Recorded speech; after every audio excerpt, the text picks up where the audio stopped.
जैसे कि नामदेव महाराज का अपना साक्षात्कार हुआ था तो उन्हें कुत्ते में भी भगवान नजर आ रहे थे।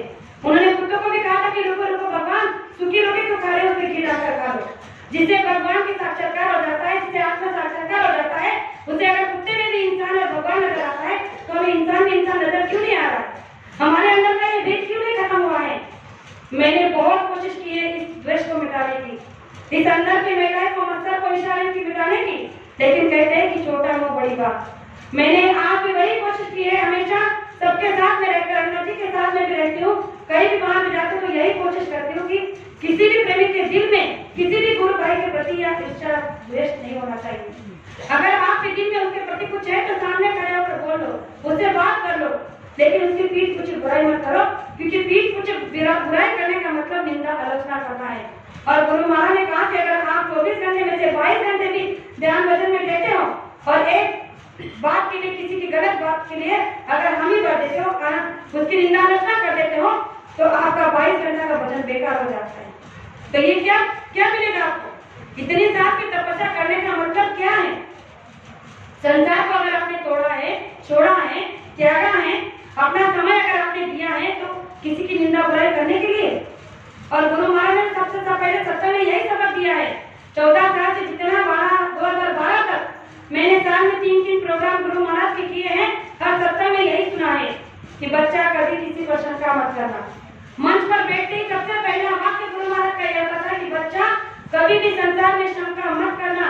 अगर आपने शंका कर दी तो आपका भरा पूरा परिवार नष्ट हो सकता है। इसके कई उदाहरण हम देख रहे हैं। अगर पति पत्नी में शंका हो जाती है तो परिवार तहस नहस हो जाता है, पिता पुत्र में शंका हो जाती है तो परिवार खराब हो जाता है, भाई भाई में शंका हो जाती है तो रिश्ते टूट जाते हैं।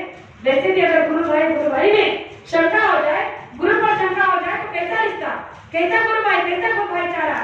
इसलिए गुरु महाराज ने कहा कि अगर आप उससे बात नहीं करना चाहते हो तो मत करो, आप उस जगह नहीं जाना चाहते हो तो मत जाओ, लेकिन उस बारे में, उसके बारे में, उस जगह के बारे में कम से कम गलत तो मत बोलो। जो आपने देखा नहीं, सुना नहीं, आपने उससे कहा, आपने हामी भर दी और आपके 22 घंटे की तपस्या को आपने विफल कर दिया। इसलिए हमें इन बातों पर सोचना है। सत्संग का मतलब ये नहीं है कि आप 2-2 घंटे बातें करो। गुरु महाराज ने कहा कि 2 घंटे बजाय आप 1 घंटा ही बोलो, लेकिन ऐसा बोलो कि जो जिसकी जरूरत है। जब तक इन बातों को नहीं समझेंगे सत्संग में जाने का कोई मतलब नहीं, घर बार को छोड़ने का कोई मतलब नहीं। इसलिए गुरु महाराज से मैंने हमेशा एक ही बात मांगी है कि मुझे सद्बुद्धि ही देते रहना। कभी मेरी बुद्धि में किसी प्रकार का कोई विकार ना आ जाए जिससे मैं गलत सोच लूं, गलत कर्म कर दूं और मैं दोषी बन जाऊं। आपको पता नहीं है प्रेमी, अगर संसार की नजरों में हम गिर गए तो फिर भी उठ सकते हैं, लेकिन गुरु की नजरों में अगर आप एक बार गिर गए तो आप उठ नहीं सकते। अगर आप मैं यहाँ आई हूँ, अगर मैं इनकी नजर में गिर गई होती तो कभी यहाँ आ नहीं सकती थी, लेकिन मैं जानती थी कि मैंने कोई ऐसा कर्म किया ही नहीं है जो गुरु की नजर में नहीं गिर जाओ, तो मुझे गुरु महाराज एक दिन अवश्य अपने नजरों के सामने लाकर खड़ा करेंगे।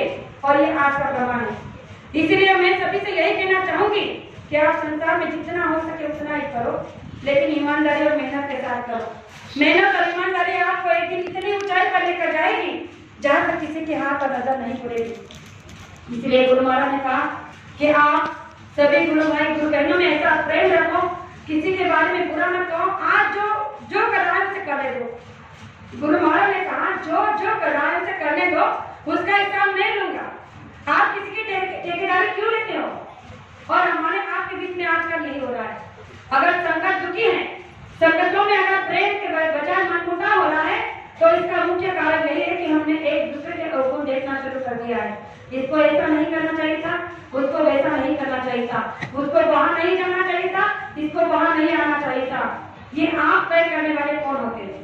जिसने जिसको जो रास्ता दिया है उस रास्ते पे ले जाने का अधिकार भी उसका है, उस रास्ते से हटाने का अधिकार भी उसका है। तो आप बीच में कौन होते हो कि आपको ये नहीं करना चाहिए या वो नहीं करना चाहिए? आपको वो करना चाहिए जो गुरु महाराज ने कहा है। लेकिन आजकल हम ये कर रहे हैं कि गुरु महाराज ने कहा कि गुरु का कहे करो तुम सोई, गुरु जो करे तुम करो मत कोई। आज हमने क्या किया? गुरु जो कहे करो मत कोई, लेकिन गुरु ने जो किया करो तुम सोई। आज जो गुरु ने किया है उसे करने के पीछे पड़े हैं, इसीलिए हमारी ये दुर्दशा है। और एक बात आप ध्यान में रखना, संसार में सभी रिश्तों को धोखा दे सकते हैं, लेकिन गुरु चरण को कभी धोखा नहीं दे सकते। और अगर देने की कोशिश आपने की तो संसार में आपका नामो निशान भी नहीं रहेगा।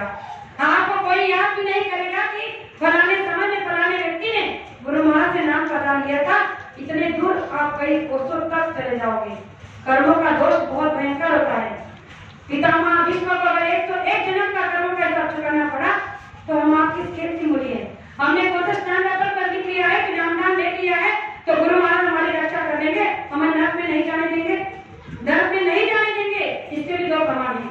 गुरु महाराज ने कहा कि नरक में आप तब नहीं जाओगे जब आप गुरु के दायरे में रहोगे, गुरु की आज्ञा का पालन करोगे, गुरु आदेश का पालन करोगे।